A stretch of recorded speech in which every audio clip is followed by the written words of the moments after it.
¿Cómo le va? Qué bueno volver a entrar a su casa como cada noche a través de la pantalla de Canal Luz, listos para transitar juntos esta próxima hora, la anteúltima del día, la anteúltima de esta jornada que en Argentina ha sido feriado, así que hemos descansado, nos hemos relajado, hemos pasado tiempo en familia, por lo menos en lo personal, y ahora estamos listos para compartir esta hora con nuestro invitado. Es el segundo programa que voy a hacer con él.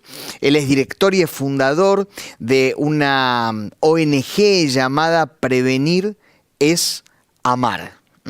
Una ONG que trabaja básicamente en la prevención de las adicciones, prevención y tratamiento de las adicciones. De todo esto vamos a charlar porque su propia historia es una historia muy, muy interesante y esa experiencia vivida hoy la está volcando para ayudar a otros. Queremos que usted se sume a la charla, que se sume al diálogo. Está apareciendo allí en pantalla nuestra vía de comunicación, nuestro WhatsApp es el 11 27 77 0000. Y si nos está escribiendo desde el exterior es más 54 911 2777 0000. Ya estamos listos aquí con el celular para recibir sus mensajes y todo aquello que usted quiera preguntar también, ¿por qué no? Para con la charla y para con nuestro invitado, a quien le doy la bienvenida. Él es Matías Cornets. ¿Cómo te va, Matías? Muy bien. Feliz de volver a encontrarte. Nos volvimos a encontrar después de 2 años. Me acordaba, lo charlábamos recién, que acababa de nacer tu hijo cuando viniste. Así es, hacía un día creo que había nacido. Claro, sí, me acuerdo. Y ya tenés otra hija. Ahora ya estamos agrandados, los Cornets. Tenemos a David de 2 años y a Ada de 9 meses. Qué bueno. Lo recordaba con mucha precisión y recordaba tu historia. Porque es una historia muy interesante que vos la contaste en el libro que viniste a presentar en aquel momento. Así es. A ver si lo podemos mostrar, el libro, ¿puede ser esto? Ahí, a ver si lo podemos mostrar, guardado en su corazón. Contame sucintamente, para el que no vio aquel programa, de qué va tu historia y cómo entonces nace este interés tuyo por fundar y dirigir la ONG Prevenir es Amar. Bien, bueno, justamente guardado en su corazón es mi historia de vida, es mi historia completa.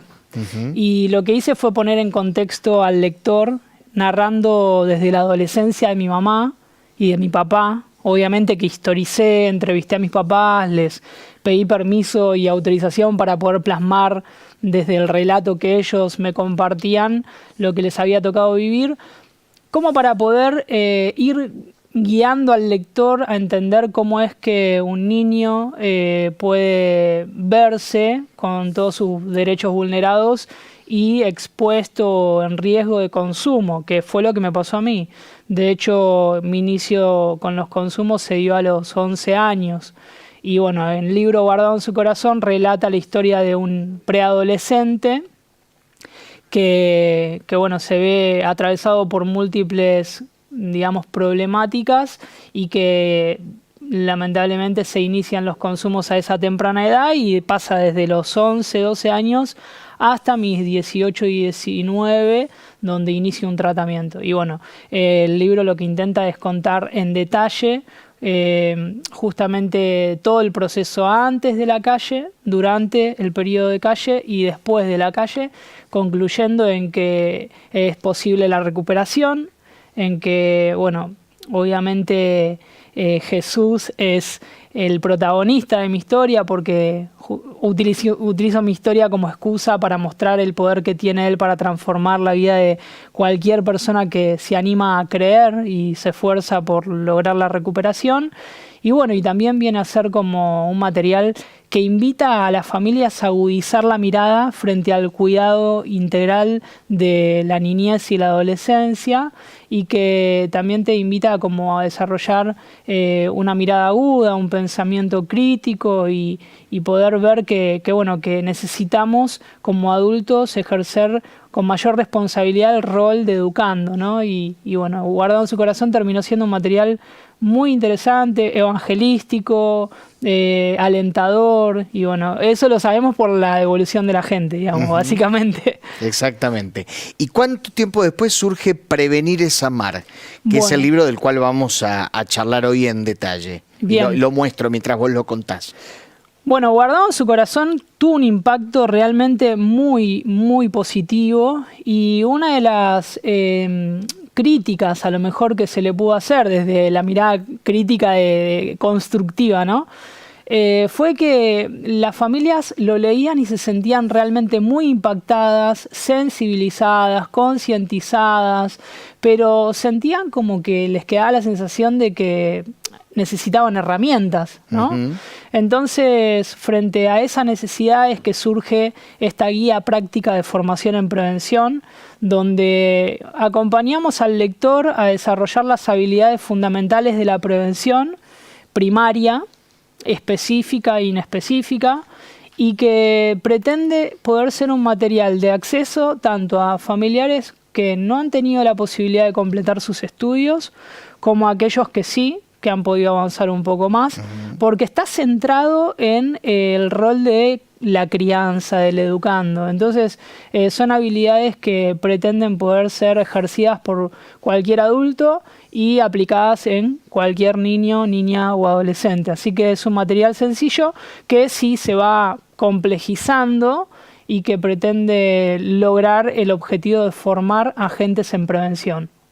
Y bueno, obviamente que Prevenir es Amar es un material que está destinado no solamente a padres, a educandos, a referentes, sino también a docentes, a profesionales de la salud, con el fin ¿no? de poder mejorar las prácticas del cuidado del desarrollo integral de la niñez y la adolescencia. Y contame a qué se dedica la ONG. La primera pregunta que yo te diría es ¿por qué una ONG, una organización no gubernamental, y a qué se dedica exactamente? Bueno, Prevenir es Amar, sinceramente creo que pasó a ser una organización cuando nos encontramos con un montón de personas a lo largo de la Argentina, cuando nosotros en la presencialidad llevábamos talleres, charlas, presentábamos libros, compartíamos en diferentes formatos de campamentos, retiros, reuniones en iglesias, escuelas, penales, institutos de menores. En todos los lugares donde íbamos nos encontrábamos con personas que se sentían muy identificados con que en principio fue un título de un libro o un lema, Prevenir es Amar, ¿no? Y era como que aplaudían esto, ¿no? Es decir, sí, prevenir es amar. Y bueno, también adherían a esto de que era necesario poder formarse en prevención porque consideraban que la prevención era fundamental para poder evitar o disminuir justamente las problemáticas emergentes o sociales. Entonces, cuando vimos que había mucha adherencia, muchos actores que estaban interesados en poder formarse o desarrollar la tarea preventiva, fue ahí en que empezamos a agrupar y empezamos a convocar. Pero lo que nos permitió nuclear realmente a todos los actores interesados fue la pandemia.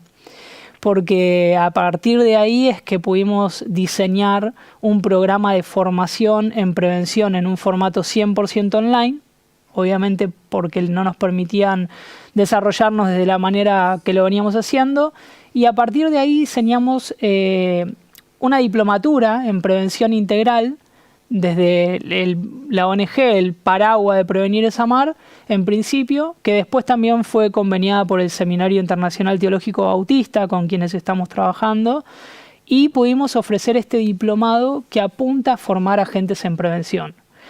Y desde ahí nos dimos cuenta de que había un montón de gente más que estaba muy interesada en poder formarse, que no conocía Prevenir es Amar, pero bueno, a partir de que empezamos a ofertar el diplomado, empezamos a llegar a mucha más gente. Y bueno, fue a partir de ver que había muchas personas que estaban interesadas que conformamos la ONG. Es esa la manera en la que se dio. Esa era la pregunta, ¿no? Sí, claro, claro. ¿Y cuáles son las principales problemáticas que abordan? Nosotros, hoy te escuchaba que hablabas de la prevención de adicciones, ¿no? Que es una de las problemáticas que abordamos, pero Prevenir es Amar tiene como objetivo, o sea, su misión, podríamos decir, es prevenir a las nuevas generaciones de las problemáticas emergentes. Y cuando digo problemáticas emergentes me refiero a todas aquellas que se presentan como un riesgo para el desarrollo de la salud, ¿no? Entonces, podríamos mencionar como las centrales hoy, está obviamente consumos problemáticos y adicciones, que es un poco de lo que vamos a hablar, también suicidio, trastorno del comportamiento suicida, y después problemáticas que son derivadas del Internet, ¿no? Como el grooming, el sexting, el cyberbullying, bueno, y todas las que se presentan como riesgo. Entonces, cuando se presentan, nosotros tratamos de rápidamente poder instrumentar la herramienta preventiva y formar a los adultos para que tengan las herramientas y poder afrontar esto que a la niñez y a la adolescencia le es difícil hacerlo solo y que requiere de un adulto responsable. Entonces, fundamentalmente esa es nuestra tarea. Después, aparte de formar, nosotros tenemos la visión dentro de la ONG de formar agentes en prevención para que operen en sus propias comunidades. Entonces la tarea se replica, ¿no? Como que se multiplica en las diferentes localidades, municipios, provincias, etcétera.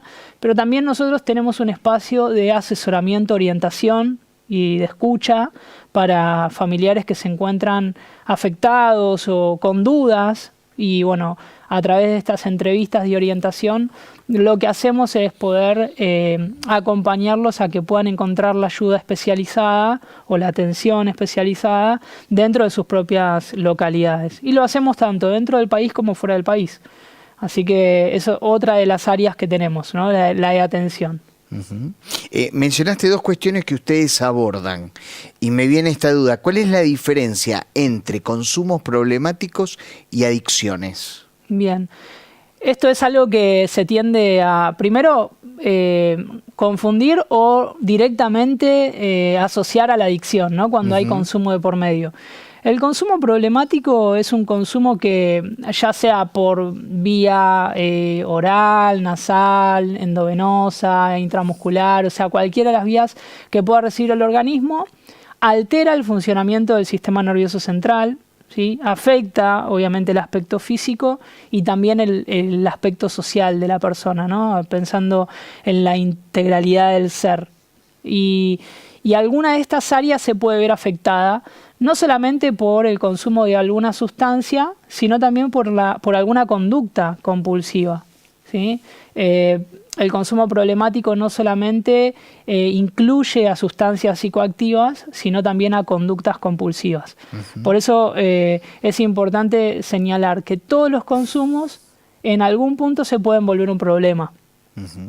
Y esto es lo que viene a enfatizar el consumo problemático, entendiendo de que todos somos consumidores, vivimos en una sociedad de consumo, tenemos un sistema que nos atraviesa, que es un sistema de consumo también. Entonces es muy importante que todos nos detengamos a pensar en la práctica de consumo que tenemos. Desde la alimentación, desde lo que miramos, desde lo que practicamos, aún hablando de deporte, que puede ser o sonar súper sano, pero que también se puede transformar en un problema, en algún exceso o en algún extremo. Entonces, el desafío está en pensar a los consumos problemáticos no solamente como la práctica del consumo de sustancias, sino también de las conductas que se pueden volver compulsivas. Ahora, por otro lado, la adicción es una enfermedad, está considerada una enfermedad que también afecta al orden físico, mental, social y yo, y al igual que muchos de los que estamos hoy acá convocados, adherimos a que somos dentro de la integralidad seres espirituales también. Entonces la espiritualidad también se va a ver afectada. La enfermedad de las adicciones, como tal, requiere de el diagnóstico, el abordaje, la mirada profesional, porque es una enfermedad. Entonces necesita la persona, para ser diagnosticada o de alguna manera señalada como adicta, pasar previamente por una evaluación de profesionales, ¿no? Y justamente es una enfermedad que no solamente incluye a médicos, sino a un equipo interdisciplinario, porque es una enfermedad que afecta al orden físico, mental, social. Entonces requiere de la intervención de médicos, psiquiatras, psicólogos y diferentes especialistas que hacen a esa mesa interdisciplinaria. Entonces, para pensar que una persona es adicta, primero deberíamos responsablemente entender que esa persona necesita ser evaluada y diagnosticada como un paciente que padece de las adicciones. Entonces, la diferencia entre consumo problemático es que todos los consumos se pueden volver un problema y que la adicción es una enfermedad. Es importante señalarlo porque cuando no estaba problematizado esto y no estaba esta mirada tan, digamos, precisa en cuanto a consumos problemáticos y adicciones, cuando una persona consumía una sustancia automáticamente se la definía como un adicto, ¿no? Y eso de alguna manera era vulnerar el derecho de la persona. Sí podemos decir que está teniendo un consumo que puede traer problemas, que puede ser un problema, pero no podemos señalar a la persona como adicta si no es que fue previamente evaluada por profesionales especializados. ¿Los consumos problemáticos pueden ser secretos y nunca revelarse, es decir, nunca manifestarse de manera exterior? Sí, y creo que más en la sociedad en la que nos encontramos hoy, que ha naturalizado mucho los consumos, ¿no? Entonces se hace más difícil quizás de detectarlo. Y creo que para poder, yo invito, ¿no?, a toda la audiencia que pueda hacer este ejercicio de si está interesado en evaluar de alguna manera el riesgo, de que pueda problematizar el consumo, ¿no? Y hacerse la pregunta de qué pasaría en mi vida, en mi personalidad, en mi estado de ánimo, si de repente no tuviera por un periodo de tiempo X cosa. El mate, por ejemplo, ¿no? Que uno dice... Sí, sí. Incluso pensando en cosas buenas, ¿no? La novela, las redes sociales, el celular, para señalar, digamos, algunas de las prácticas cotidianas que no están vistas como un problema.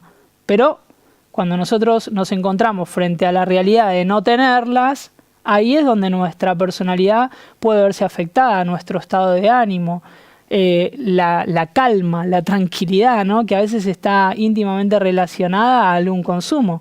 De hecho, le ha pasado seguramente alguna vez a alguien por ahí de no tener durante el día el mate, el fiel compañero, y sentir en algún momento dolor de cabeza o un cierto malestar y no tener muy en claro de qué proviene, y a lo mejor tiene que ver con que no pudo tomar mate durante el día. Entonces, hay ciertas prácticas que se transforman en un hábito que cuando no están, presentan rápidamente el malestar.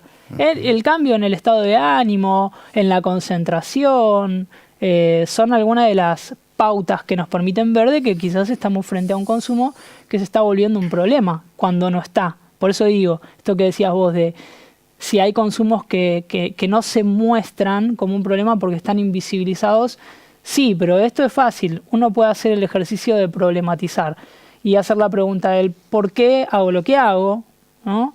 Y qué pasa cuando lo hago y qué pasa cuando no lo hago. De hecho, me parece que también es importante señalar que inclusive en la comida a veces hay personas que comen diariamente con una copa de vino, ¿no?, lo cual algunos lo pueden considerar que está bien, otros que no.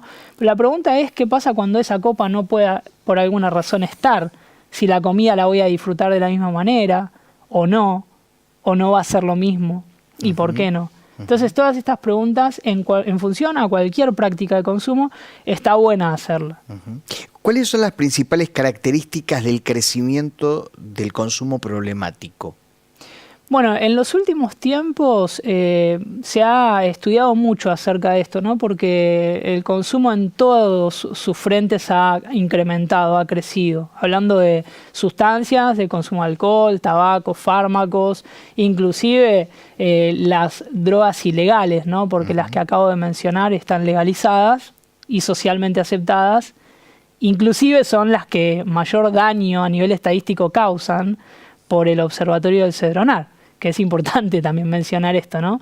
Que son legales y que están haciendo mucho daño. Pero también todas las prácticas de consumo se han multiplicado en los últimos tiempos, y lo que se entiende a raíz de toda de este crecimiento es que la principal o una de las principales causas tiene que ver con la crisis de las instituciones, empezando por la institución familiar, ¿sí?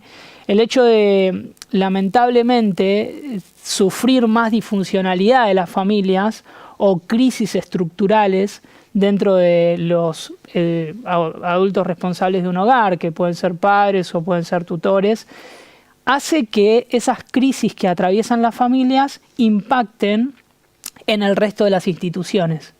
Obviamente hacia adentro del hogar, principalmente para con los hijos o con la relación matrimonial, conyugal, etcétera, y en la crianza de sus hijos también, pero también en las instituciones a las que son parte por fuera del hogar, ¿no? Dentro de la comunidad, como puede ser, no sé, el docente, ¿no? Que sale de su hogar para ir a dar clases, pero quizás arrastra una crisis estructural de la cual no se puede desenchufar, ¿no? No somos máquinas que decimos, bueno, dejo el problema en mi casa. Claro. No, los problemas se trasladan. E influyen en el ámbito laboral. Y influyen. Entonces, ese conflicto, aunque uno no quiera, lo traslada al colegio, y a lo mejor ese malestar, ¿no? Ese padecimiento termina impactando en la manera en la que da clases o en la manera en la que dirige el cuerpo docente en el caso de un directivo. Y si nos movemos del ámbito educativo y nos vamos al ámbito deportivo, es exactamente lo mismo, en el ámbito laboral lo mismo, y empezamos a ver que esa crisis institucional que originalmente puede iniciar en la familia, se va a ir trasladando por el resto de los sectores, y esta crisis es una de las principales causas del crecimiento del consumo, que genera un fuerte malestar, y después vamos a ver por qué. Pero la segunda característica que podríamos mencionar tiene que ver con el individualismo, que claramente somos parte de un problema y a la vez, de alguna manera, nos movemos hacia otras instituciones solitariamente, ¿no? Nos desprendemos del hogar para movernos a otras instituciones y empezamos ahí a cargar solos con esto que arrastramos, y el individualismo viene a intentar de alguna forma subsanar el dolor, ¿no? Pensando en mí, tratando de poder sobrellevar lo que me pasa y tratar de estar mejor en lo posible. Y el sistema está preparado también para hacernos sentir bien y propone muchas de las prácticas que tienen que ver con el satisfacer nuestras propias necesidades y buscar el placer a través de un sinfín de prácticas de consumo. Entonces el individualismo, el tratar de pensar en mí, el hacerlo por mí, el ir por lo mío, y bueno, si no me quieren ayudar, sigo yo. Entonces todo esto fomenta mucho el individualismo, ¿no? Y obviamente que es uno de los principales fenómenos que se está dando en esta generación en la que nos toca vivir. Y en tercer lugar podríamos mencionar la inmediatez, la aceleración de los tiempos, esta lógica de el querer las cosas ahora y ya. La gratificación inmediata. O para ayer.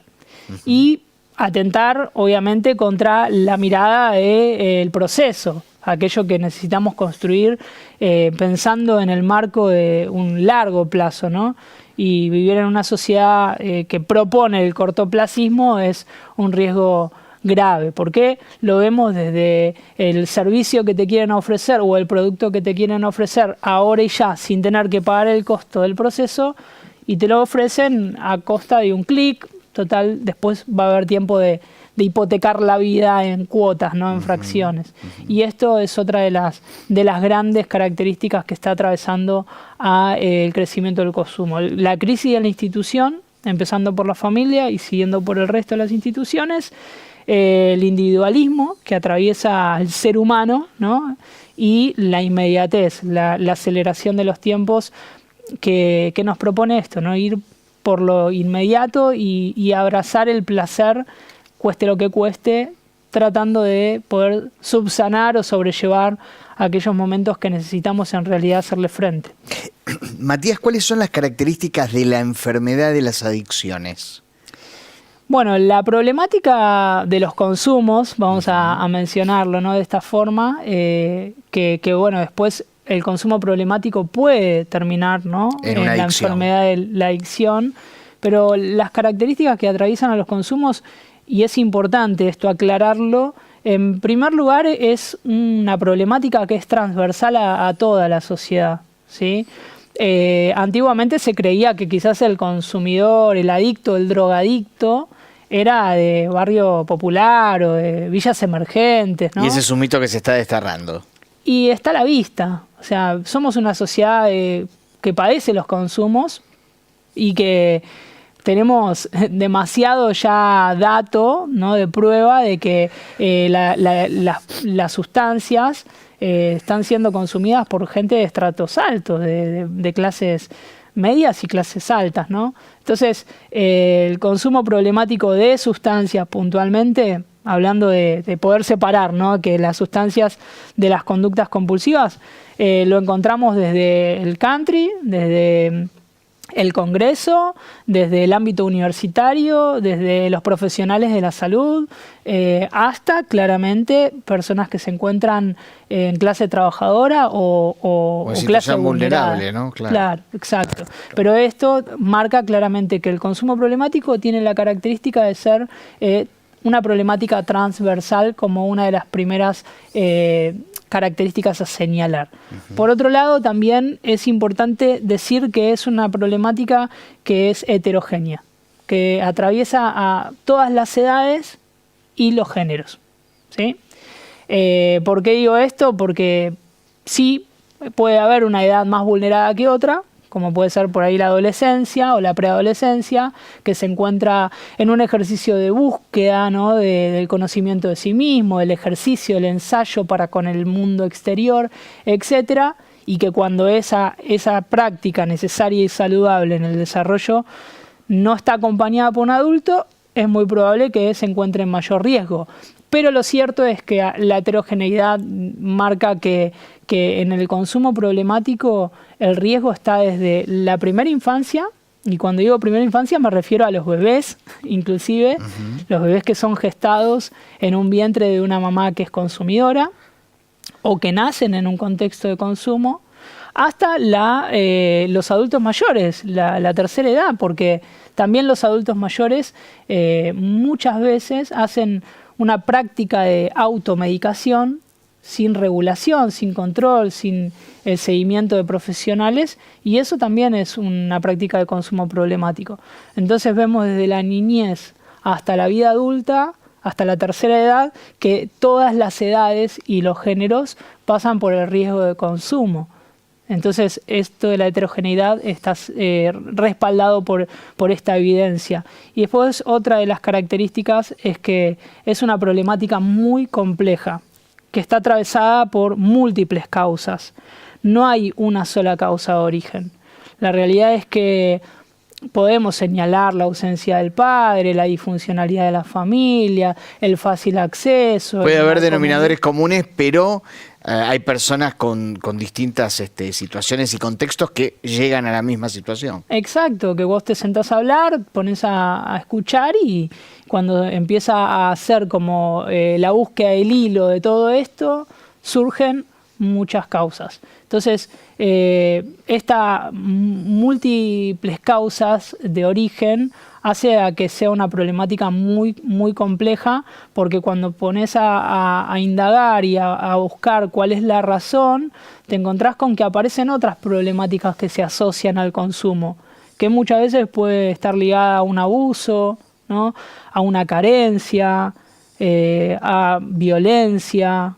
Entonces, ahí es donde empezamos a ver que el abordaje de la problemática de los consumos requiere de otros profesionales del campo, no solamente de la salud clínica, ¿no?, sino profesionales de la salud mental y también profesionales de campos como puede ser el trabajo social, las ciencias sociales, ¿no?, sociólogos que vienen a estudiar el comportamiento también social, y empiezan a aparecer cada vez más actores. Y yo siempre recomiendo que dentro del abordaje interdisciplinario aparezcan también los pastores, los líderes, los referentes espirituales, porque al ser seres espirituales necesitamos abordar esa área que todavía necesita ser mucho más trabajada de lo que se está trabajando.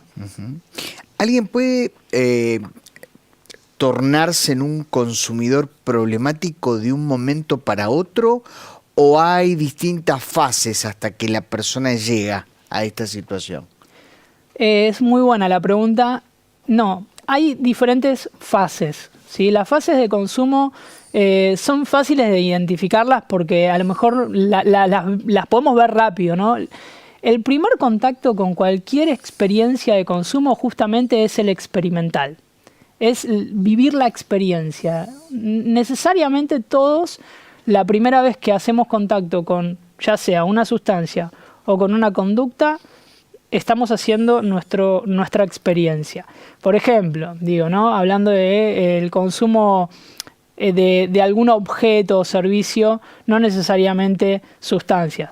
Cuando la primera vez que te hablaron de las redes sociales, ¿no? Y te hablaron del Facebook, vos lo primero que dijiste, ¿y qué es eso? No es para mí. Seguramente habrá sido probablemente una de las reacciones.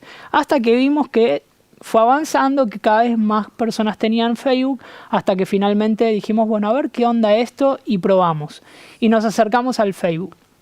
Ese consumo, la primera vez fue para vivir la experiencia, para ver de qué se trataba. ¿De qué iba la cosa? Lo mismo pasa con, por ejemplo, para señalar un consumo, el alcohol, ¿no? La primera vez que alguien consume alcohol es para ver qué gusto tiene, qué te hace, la cerveza, el vino, el whisky y cualquiera sea la bebida.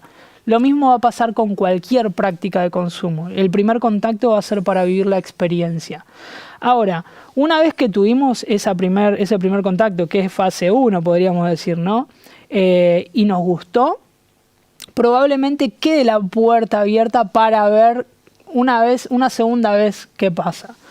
Si no nos gustó, si no hubo química, si no nos sentimos cómodos, si la experiencia fue mala, seguramente no vamos a volver a tener experiencia de consumo, por lo menos en este caso.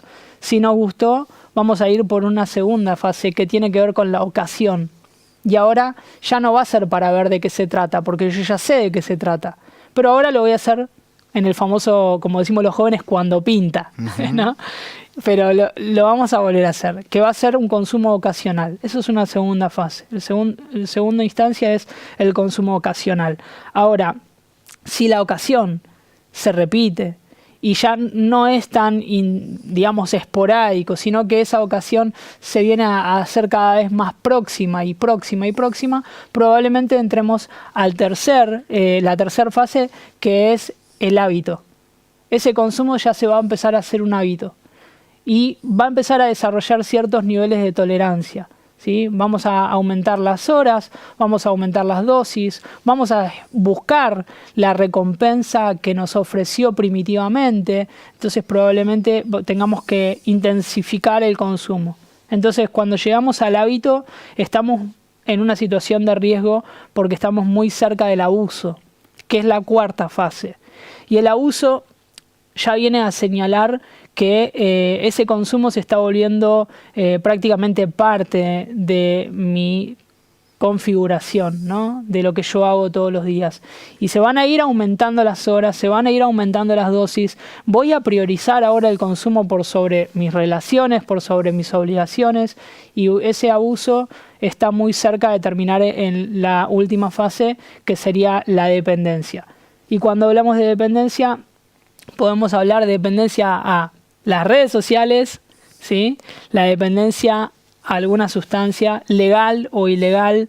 Lo cierto es que el consumo problemático tiene estas fases y no es de un día para el otro, sino que es un proceso que se va desarrollando y lentamente deslizando hasta llegar a alguna de estas instancias. Cuando más rápido lo detectamos, más, rápido vamos a poder abordarlo y quizás el proceso sea menos duro.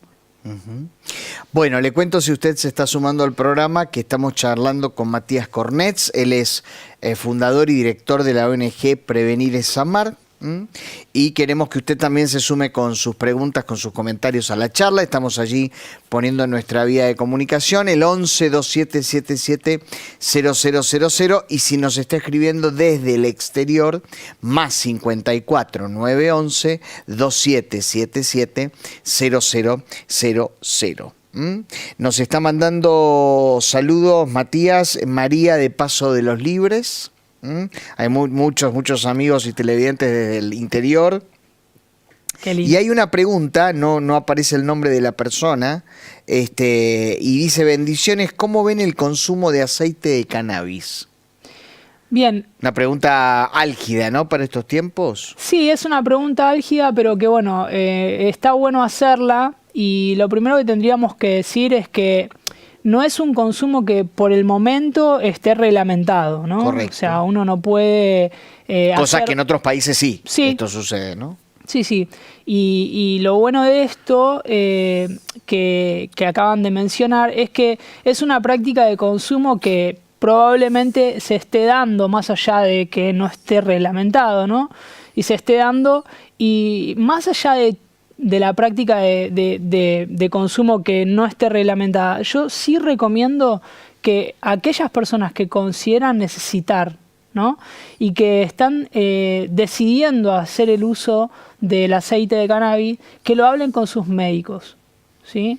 Que hablen con sus médicos, porque sin ningún lugar a dudas esa sustancia, el aceite de cannabis, lo están utilizando, aunque no esté reglamentado, y sería bueno que el médico de cabecera pueda evaluar si a lo mejor puede llegar a haber algún otro tratamiento para el dolor. Recordemos que hay especialistas del dolor que pueden también ser consultados para que se puedan evaluar las alternativas. Digo esto mientras no sea reglamentado. Cuando el aceite de cannabis esté siendo parte del uso medicinal, seguramente va a ser una pregunta que se va a responder más fácil.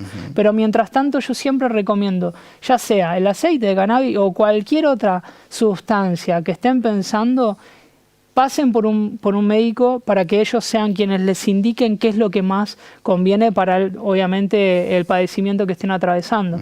Pero que no es recomendable hacer uso de ninguna droga sin hacer la consulta al profesional correspondiente, en este caso al médico clínico o al especialista tratante. ¿Crees que la legalización puede ser un paso ya pronto? Y están pensando en el debate. Por ahora no se está avanzando mucho más que en rumores, y eso puede llegar a estar siendo una señal de que se aproxima el debate, y eso sería muy bueno que se dé, pero no bajo, digamos, un apresuramiento de tiempos por otros objetivos, sino que sea exclusivamente por lo que requiere este tema, que es un tema muy serio. Soy Isabel Abás de Espartillar, los veo siempre, bendiciones, y te manda muchísimos cariños Betty de Venado Tuerto. Bueno, muchas gracias, muchos Betty. Cariños a Matías. Saludos también. Nos dice. Seguimos recibiendo los mensajes en el WhatsApp que está apareciendo en pantalla.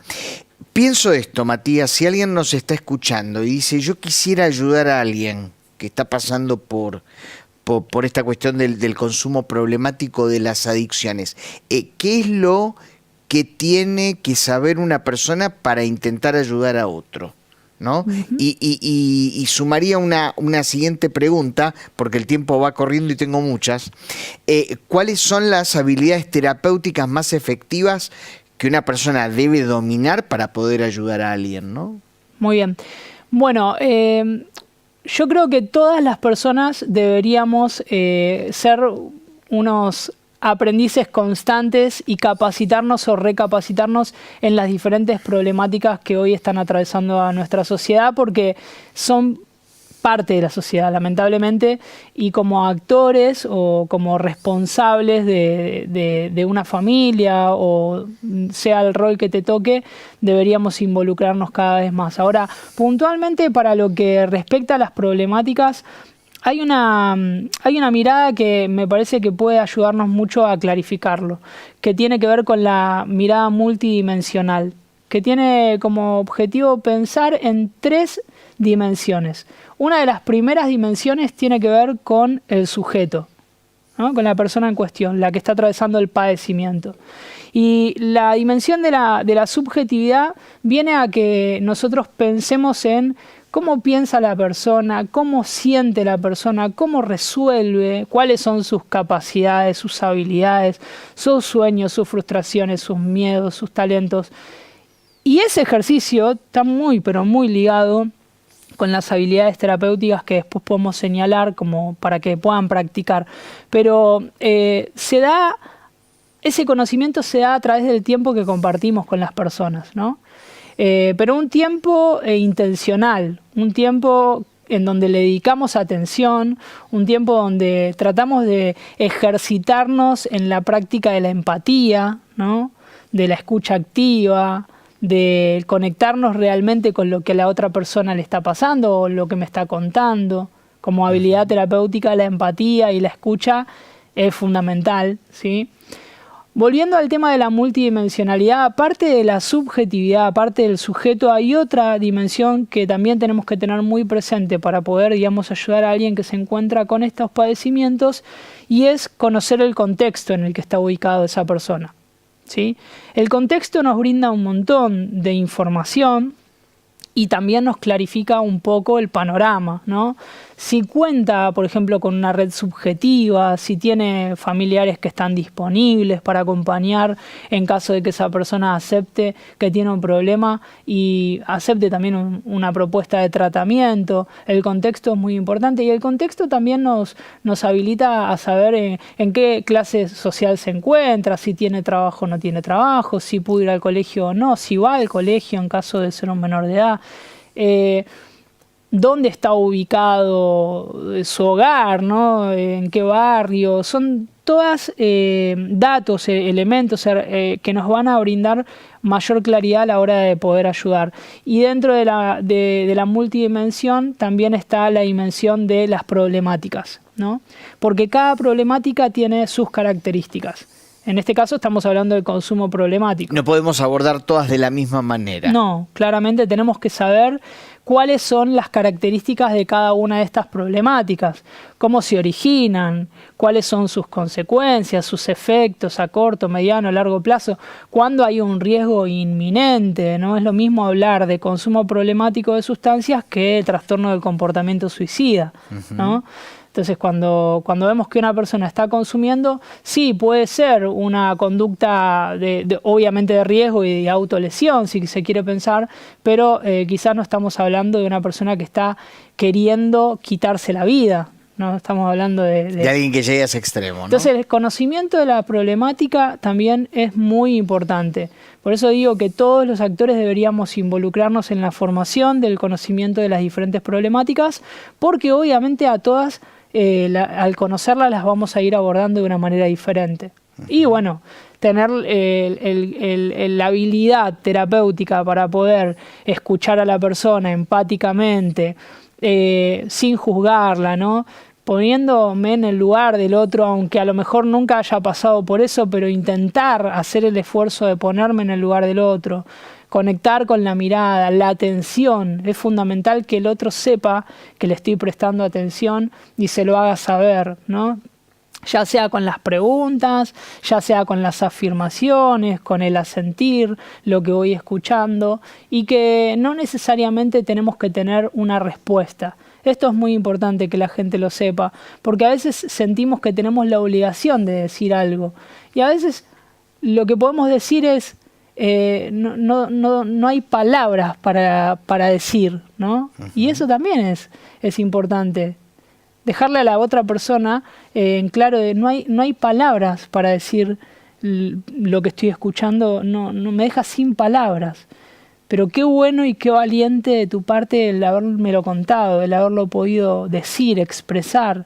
Y estoy seguro de que eso ya es un montón y que podemos inclusive hasta ver quién nos puede ayudar con esto, porque yo siento que no puedo más que esto, escucharte, abrazarte, estar con vos y ponerme en sociedad para conseguir a la persona que sí te pueda ayudar, sea un profesional, alguien más capacitado, quien sea, pero la escucha como habilidad terapéutica es un montón. La empatía y el poder acompañar ese momento de dolor es, creo que, lo principal que deberíamos todos saber como los primeros auxilios psicológicos. Uh-huh. ¿Y qué tipos de propuestas de tratamientos existen? Hoy en día, frente a los consumos problemáticos, hay un gran debate en relación a los tratamientos. Actualmente, la ley vigente de salud mental y adicciones propone que aquellas instituciones dedicadas al abordaje de tratamientos deben contar con diferentes instancias, como tratamiento ambulatorio, centro de día, de noche, y también, obviamente, el tratamiento residencial, que es el de internación. Pero también la ley exige que esos tratamientos de internación sean por periodos cortos para la desintoxicación y deshabituación del consumo. Y esto está en cuestionamiento porque estos tratamientos se dan siempre y cuando el paciente o el usuario presente voluntad para la internación o para el tratamiento, ¿no? Lo cual está en discusión porque justamente una de las características o de las problemáticas que atraviesan al consumidor es que pierde la voluntad frente al consumo. ¿Y no se lo puede forzar?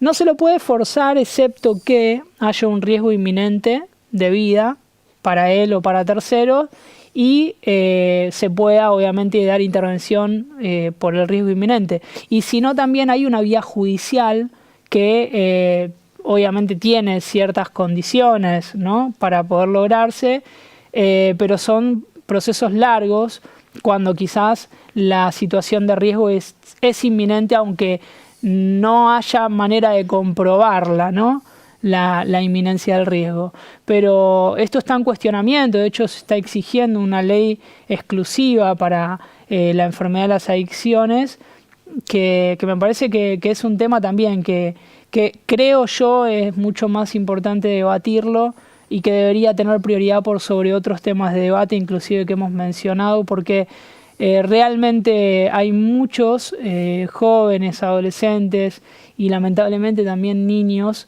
que se encuentran en riesgo constante. En este momento hay muchísimos que están muriendo por el consumo problemático de sustancias. Uh-huh. Entonces, el abordaje de los tratamientos puntualmente está en este dilema. Pero también tenemos que tener presente que ese abordaje, cuando se dé, ya sea frente a esta realidad que acabo de mencionar, se da a partir de equipos interdisciplinarios, como lo mencioné, conformados por profesionales de la salud, tanto física como mental, por abogados, porque como bien decía hay una vía judicial, entonces intervienen abogados, donde también los trabajadores sociales cumplen un rol fundamental, porque ellos instrumentan muchos recursos que tienen que ver con el territorio y la intervención comunitaria. Y bueno, yo creo que ahí a esa mesa se le tienen que sumar todos los actores, por eso el abordaje tiene que ser multimodálico, ¿no?, desde docentes, referentes populares, religiosos y de todos los sectores, porque cuantos más se involucren en el desafío de alcanzar los procesos de recuperación, creo que vamos a tener más opciones y más conocimiento, más hegemónicamente hablando, tratamientos de equipos transdisciplinarios sería lo que más necesitamos. Uh-huh. Que todos nos pongamos de acuerdo en avanzar en una dirección. Uh-huh. ¿Y qué pensás, Matías, de la recuperación? ¿Tuviste la oportunidad de acompañar a personas que lograron finalmente recuperarse? Sí, claro. Gracias a Dios tuve el privilegio, porque es una problemática que maneja una estadística muy baja de recuperación. Pero bueno, yo lo experimenté, ¿no? Yo experimenté la recuperación. Siempre digo que para lograr mi recuperación tuve necesariamente que abrazar la ayuda. Y cuando digo abrazar la ayuda fue desde mis familiares, que creo que es una de las áreas más conflictuadas en la vida de una persona, ¿no?, que padece de consumos, porque en la mayoría radica el conflicto en la familia. Entonces, aceptar a mi familia tal como era fue uno de los grandes desafíos que tuve, pero una vez que logré aceptar, y cuando digo aceptar a mi familia, Me refiero a padres con enfermedades de salud mental, una familia muy disfuncional, pero bueno, cuando acepté a mi familia y acepté su ayuda, empecé a apoyarme ahí un poco. Los profesionales de la salud fueron fundamentales dentro de mi recuperación, pero también después se fue sumando el colegio, por ejemplo, ¿no? Cuando retomé los estudios, se sumaron también actores como del ámbito deportivo, algún profe, fútbol en una actividad que yo pude desarrollar, y conocí también una congregación, una iglesia a la que empecé a asistir, y ahí fue donde pude conocer a Jesús, y para mí Jesús fue la pieza fundamental de mi rompecabezas, ¿no? Siempre fue lo que me faltaba, era poder encontrarme conmigo mismo, y poder encontrarme conmigo mismo necesitaba poder ser conducido por el que diseñó este sujeto tan complejo. Así que me encontré con Jesús y logré esa recuperación. Entonces, a partir de ver en mi propia experiencia que la recuperación era un proceso también complejo que requería de muchos actores, es así como yo lo entendí. Y yo hoy acompaño varios procesos en donde jamás pretendo hacerlo de una manera solitaria. Siempre comparto ese proceso con la mayor cantidad de efectores, dispositivos o actores que pueda. Siempre, me parece que eso es fundamental, pensar en los procesos de recuperación apoyados en una red, siempre, ¿no? Entonces creo que ese es el camino. Y sí creo en la recuperación y bueno, tengo el privilegio de compartir hoy con personas que han logrado la recuperación, y siempre predico, animo acerca de que no bajemos los brazos, porque si bien es un proceso complejo, pero que se puede lograr. Matías, una pregunta que me surge de esto que estás diciendo. ¿Es necesario que la persona que ayuda a otro haya pasado por esa misma situación, por consumos problemáticos, por adicciones? ¿O no necesariamente esto tiene que ser así, pero sí tiene que capacitarse para hacerlo? Absolutamente. No necesariamente, no es sine qua non haber pasado por un padecimiento, ya sea directo o indirecto del consumo, sino que tiene que haber una vocación, un compromiso, donde entienda la persona que es eso a lo que se quiere dedicar, digamos, ¿no? Con responsabilidad. Y eso obviamente que viene de la mano con la capacitación, porque como bien dijimos, es ya sea una problemática muy compleja o una enfermedad, ¿no? Consumos problemáticos o adicciones, ya sea cualquiera de las dos, requiere de formación, de capacitación, y yo siempre recomiendo que cuando nos vamos a adentrar a alguna de estas problemáticas nos formemos y busquemos en los espacios de formación especializados todo lo que necesitemos saber para poder tener herramientas a la hora de intentar ayudar a otros, porque cuando pensamos en ayudar a otros, y cito a Eduardo Tatangelo, que es un doctor... Estuvo aquí, estuve con él charlando. Él, bueno, es una persona que admiro mucho y que es parte de mis consultantes, que dice, ayudar parece algo simple, pero no basta acercarte a la baldosa del otro para darte cuenta lo complejo que es cuando estás cerca de sus zapatos. Y esto aplica a todo, ¿no? Nada es sencillo hasta que estamos ahí, ¿sí? Entonces necesitamos capacitarnos o recapacitarnos. Yo actualmente estoy haciendo un posgrado en suicidología en la Universidad de Flores. Vengo de todo el tiempo de capacitarme y pienso seguir haciéndolo, porque si quiero realmente brindar un servicio responsable, y entiendo lo complejo que es el ser humano y lo importante que es a la vez, ¿no? Tengo que sí o sí estar en constante actualización y capacitación. Te leo algunos de los últimos mensajes. Bendiciones, somos Tito y Ani desde Hurlingham.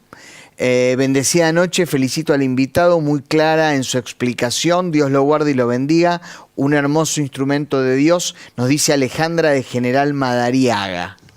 Son siempre de edificación. Muchísimas gracias a todos por los por los mensajes. Matías, quizás alguien se está preguntando mientras nos está viendo cómo comunicarse con vos. Mientras charlábamos están apareciendo, a ver si los podemos poner en pantalla, tu Instagram, que es Matías Cornets. Así es. Tal cual tu nombre y apellido. A ver qué otro tenemos. El Instagram, que es prevenir.es.amar. Así es. Allí está tu Facebook también con tu nombre y apellido, Matías Cornets, y el Facebook de la ONG, que es Prevenir es Amar. Así es. Y estamos poniendo allí un WhatsApp. Exacto. El que quiera comunicarse puede hacerlo a través de... Así es, ya sea tanto para las propuestas de capacitación que tenemos como para la consultoría, en cualquiera de esas dos direcciones. Y bueno, nos vamos a contactar con ellos a la brevedad. Matías, se nos está acabando el tiempo, pero hay 2 o 3 preguntas muy relacionadas una con otra que me parece que es fundamental hacerte. Y es, ¿qué lugar crees que debería tener la Iglesia en esta cuestión de prevenir y en esta cuestión de tratar tanto los consumos problemáticos como las adicciones? Es una hermosa pregunta que yo todavía sigo trabajando en mi, digamos, rol de líder, de referente de la comunidad evangélica, porque considero que nuestra misión, o la misión de Dios a la que nos sumamos, que tiene que ver con ir y hacer discípulos a las naciones y bautizarlos en el nombre del Padre, del Hijo y del Espíritu Santo, y enseñándoles que guarden todas estas cosas que Jesús nos enseñó y que Dios mandó hasta que Él vuelva, ¿no? Y que Él va a estar con nosotros. Digo, esa tarea va mucho más allá de la formación bíblica, ¿no? Sino que tiene que ver con el ir, tiene que ver con el movernos por todos los sectores y velar también por la integralidad del ser de las personas que nos rodean. Y ahí es donde digo, todas estas problemáticas son parte también del desafío de la congregación, independientemente de dónde está plantada esa congregación. Entonces, tendríamos que pensar a la Iglesia como un efector más también de los territorios, ¿no? Para que se sume como congregación a la tarea de, digamos, de la integración, de la intersectorialidad de todo el territorio. Me parece que es una gran tarea la que hacemos desde cada lugar donde están plantadas las congregaciones, desde acompañar a las familias, enseñar de la palabra. Ese es hermoso el trabajo que se hace desde siempre.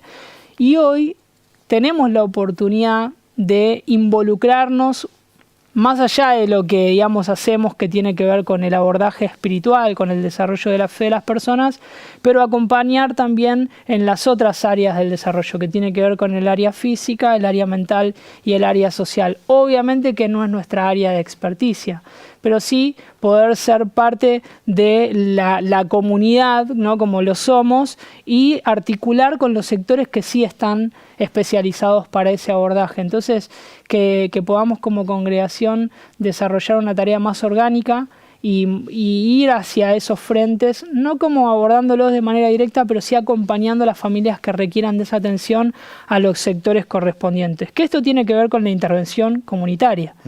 O sea, que todos los efectores se reúnan para debatir y discutir los temas que atañen a la comunidad, y que, bueno, la persona que se siente realmente cómoda para poder abrir esos temas dentro de una comunidad evangélica lo pueda hacer, pero si necesita un psicólogo, que lo podamos también hacer, y si necesita, y que en cada necesidad la congregación esté atenta para poder facilitar el recurso de los espacios, porque tenemos mucha responsabilidad frente al rol que ocupamos, porque somos referentes de nuestras comunidades. Lo dijiste en tu testimonio, pero la última pregunta es, ¿qué lugar debería tener Dios en el proceso de la recuperación?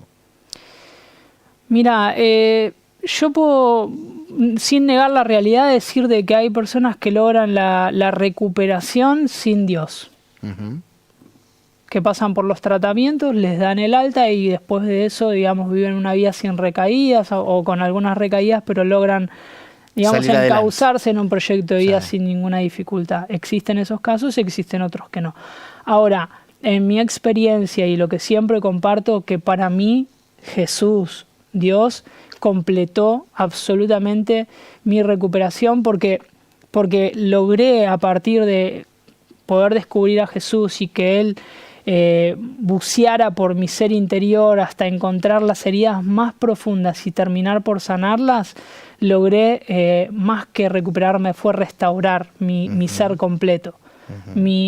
Mi físico lo logré, creo que a través de los profesionales. Mi área mental podría decir que con la ayuda también de Dios. El área social con la ayuda también de Dios. Pero el área espiritual, donde se originaron casi te diría la totalidad de los problemas, fue el área que logré sanar y que creo que no hay otra manera a través de Jesucristo. Y eso es lo que yo siempre recomiendo, poder conocer a la persona de Cristo, porque Él llega al lugar más profundo del ser, que es el alma, y que los profesionales, por más buenos que sean, hasta ahí no van a poder llegar. Es una puerta que está exclusivamente, digamos, cerrada o abierta para Jesús.